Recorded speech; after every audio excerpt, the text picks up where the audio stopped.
Halo semuanya, selamat datang kembali di video catatan pembelajaran, di video catatan belajar. Di video kali ini aku bakal mendemonstrasikan cara mencari suatu sudut berdasarkan keterangan atau informasi tentang sudut-sudut yang lainnya. Kayak gini. Oke, jadi di sini udah ada persegi A, B, C, D. Nah, dalam persegi ini ada beberapa segitiga ya, ada beberapa segitiga dan garis. Nah, kita disuruh mencari besaran dari satu sudut PBC. PBC itu ini ya. Oke, berdasarkan informasi perbandingan antara dua sudut yang ditandai ini. Oke, sebelum kita mulai, ini aku gambar ulang aja dulu ya. Perseginya, ilustrasinya. Kenapa perlu digambar ulang?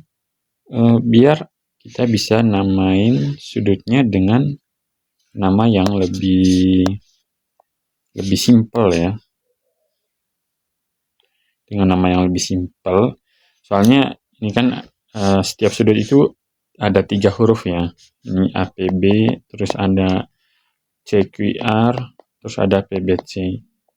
Nah, jadi tiap kita mau merujuk suatu sudut agak lebih ribet ya, bukan agak sih, sangat ribet malah jadinya, karena kita harus menyebut lengkap huruf-hurufnya, karena ditukar posisi dikit aja, misalkan PBA itu udah beda sama APB, ini udah beda totalnya. Jadi daripada kita membuat pusing diri sendiri, mending kita namai saja dulu setiap sudutnya dengan nama yang lebih sederhana. Oke, jadi aku udah punya ilustrasi yang mirip. Kita anggap aja sudut ini itu A ya, terus sudut ini B, sudut ini C, sudut ini D, sudut ini E, sudut ini F, sudut ini G, sudut di bawah ini H. Oke. Kita tulis ulang, APB itu kan sama dengan sudut D ini ya. D per CQR itu dia sama dengan sudut H. Oke, perbandingannya itu 12 per 21. Oke, yang ditanya berarti ditanya sudut A. Oke. Untuk mengerjakan soal ini, karena ini bertanya tentang hubungan antara sudut ya dalam sebuah bangun datar, maka ada prinsip yang perlu kita ketahui terlebih dahulu sebelum mengerjakan soal. Prinsip pertamanya adalah jumlah sudut dalam satu segitiga itu sama dengan 180 derajat. Oke. Ya, misalkan suatu segitiga ini kan 90 ya. Nah, maka sudut yang ini sama sudut yang ini itu dia itu totalnya gak boleh lebih dari 90. Ini harus 90 juga biar total sudut semuanya nanti itu sama dengan 180 derajat. Gitu. Oke, ini prinsip pertama yang penting banget ya. Terus kedua, dalam sebuah garis, jumlah sudut garis lurus itu dia juga 180 derajat. Jadi misalkan ada garis lurusnya, lurus sempurna, terus dia dibagi sama garis lain. Nah, pokoknya besaran sudut dari garis lurus ini itu sama dengan 180 derajat. Jadi kalau dibagi kayak gini, misalkan di bagian dalamnya ini 60 ya, berarti di luarnya itu harus 180 derajat. Kayak gitu, karena intinya dalam sebuah garis lurus, dia itu besar sudut totalnya itu sama dengan 180 derajat. Itu ya salah dua poin penting yang harus kita tahu tentang hubungan antara sudut dalam sebuah bangun datar ya. Gitu. Oke, sekarang kita lanjut. Terus sebelum lanjut lagi, si perbandingan di atas ini, si perbandingan D per H sama dengan 12/21, nah sebaiknya kita tulis memang ya dalam bentuk lain. Dalam bentuk lain misalkan D itu sama dengan 12H/21. Kenapa sampai kayak gini? Aku anggap yang nonton video ini udah paham lah ya, bahwa kita mengalihkan kedua ruas ini dengan nilai yang sama. Dalam hal ini, aku memperlakukan kedua ruas ini, aku mengalihkan setiap ruas dengan H, sehingga didapat hasil D sama dengan 12H/21. Nah, kenapa menulis perbandingan ini dalam bentuk D sama dengan 12H/21 itu penting? Karena kedepannya saat mengerjakan soal ini nanti, kita bisa aja menemukan sebuah persamaan sudutnya.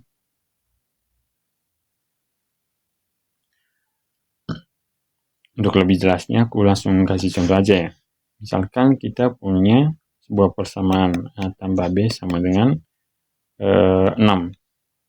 Nah, kalau kayak gini doang persamaannya, kita kan nggak bisa tahu ya A itu berapa, B itu juga berapa. Kita nggak bisa tahu ya masing-masing nilainya. Yang kita cuma tahu bahwa A tambah B itu sama dengan 6. Entah A-nya itu berapa, B-nya berapa, kita nggak tahu.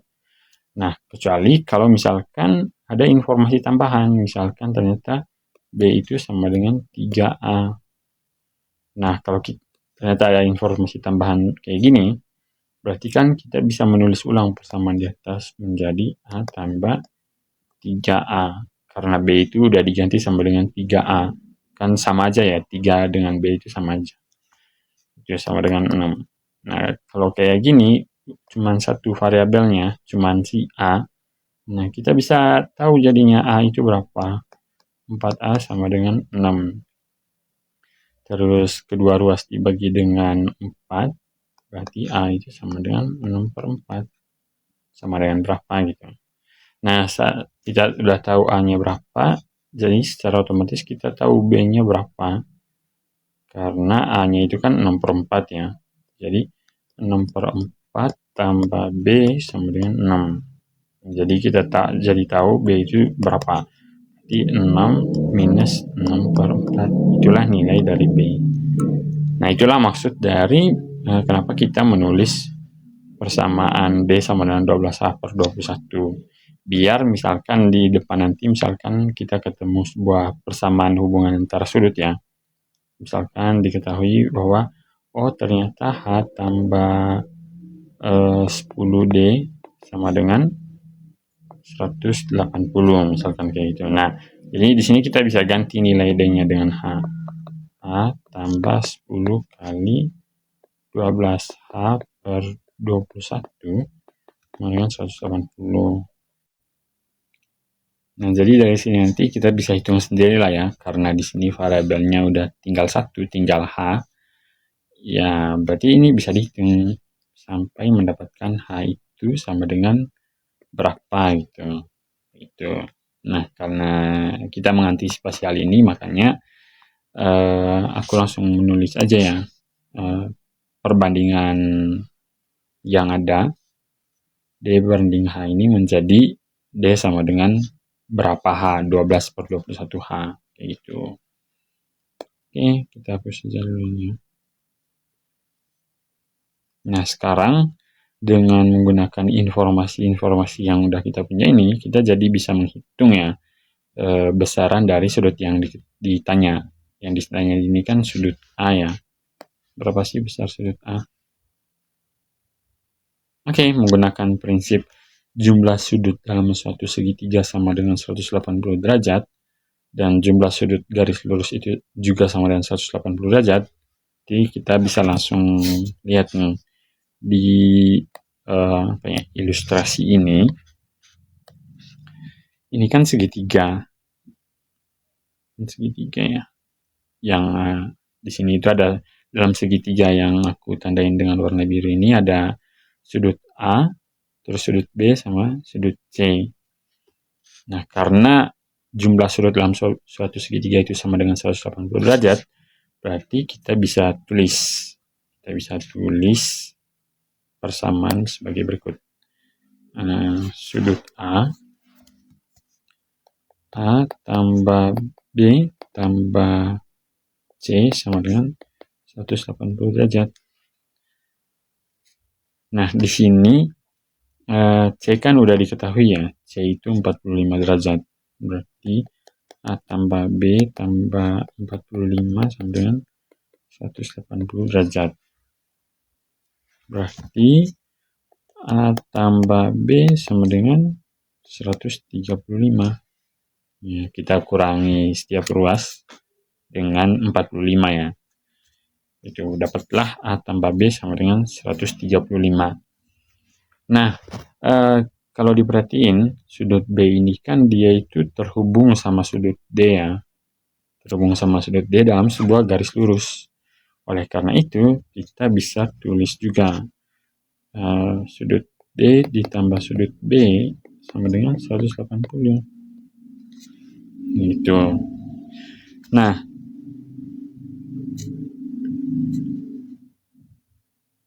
sudut B ini kita bisa tulis jadinya menjadi B sama dengan 180 dikurangi D.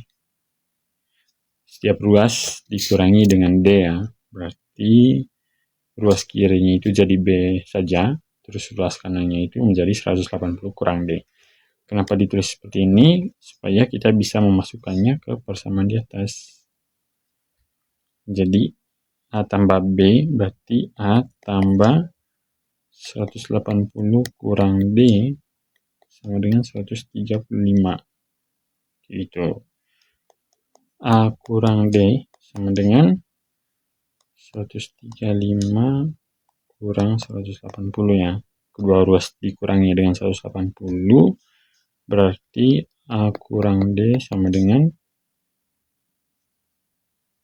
min 45. Gitu. Oke, kita udah dapat persamaan satu ya. Persamaan satu. Sekarang, tadi kan yang diketahui bukan cuman sudut D ya, tapi sudut H juga diketahui. Ya, sekarang kita coba bikin persamaan untuk sudut H ya. Nah, kalau di sini diperhatiin, untuk sudut H ini itu ada segitiga lagi. Ada segitiga kayak gini. Oke, karena jumlah sudut dalam suatu segitiga itu 180 derajat, berarti jumlah sudut ini, ketiga sudut itu nanti harus 180 derajat. Kita tulis lagi ya persamaannya ya. Berarti A ditambah G ditambah F tambah C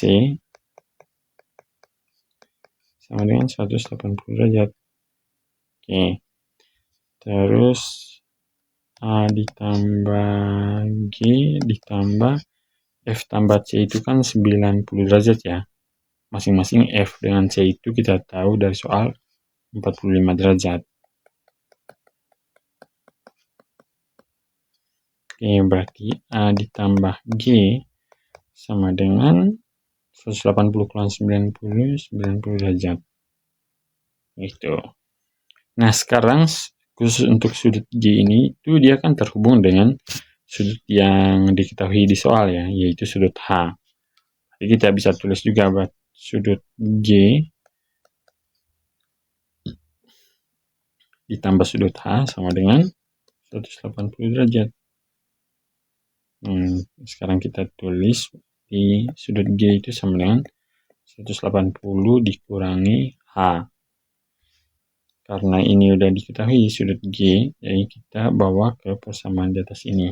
Menjadi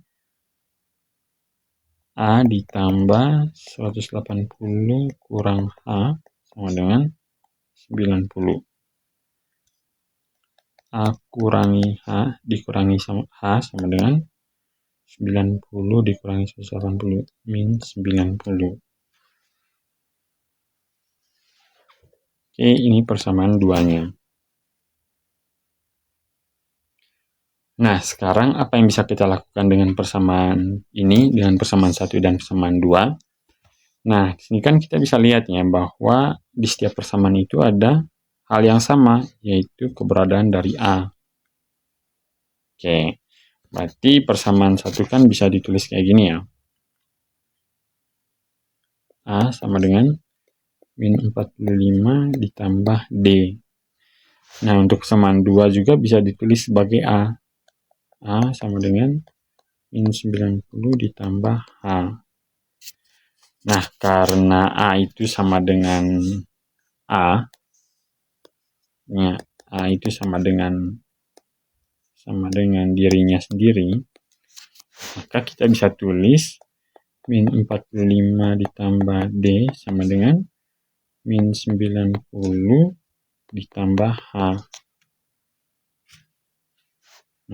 Kita pindahkan yang sesama variabel di satu ruas dan sesama angka di ruas sendiri ya.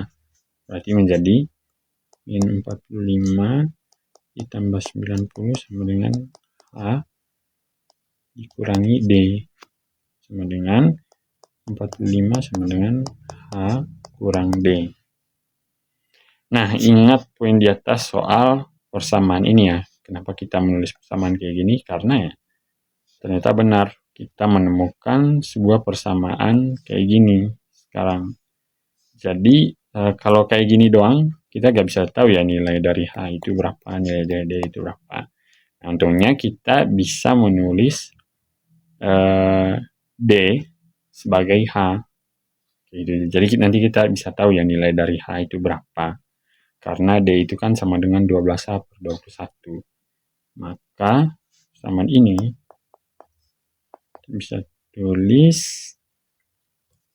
H dikurangi 12H per 21. Gitu ya. Karena D itu bisa ditulis kayak gini ya. Oke, jadi kita bisa cari tahu ya sekarang nilai H itu berapa. Oke, kita coba hitung ya.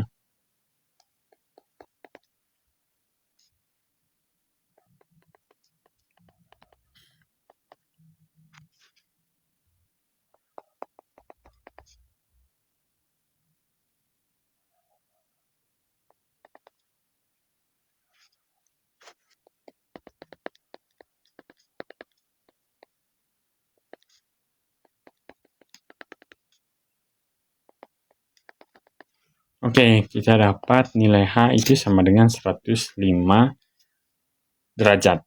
Itu. Nah, sekarang yang ditanyakan itu kan di awal itu sudut A ya, sudut A. Nah, sementara di persamaan 1 kita tahu A kurang D sama dengan min 45.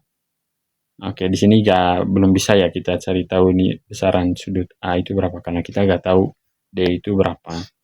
Nah, tapi di persamaan 2 ternyata ada hubungannya juga A dengan H. A itu sama dengan min 90 tambah H. Oke, karena kita udah tahu nilai H, berarti kita masukkan saja ke persamaannya. Min 90 tambah 105.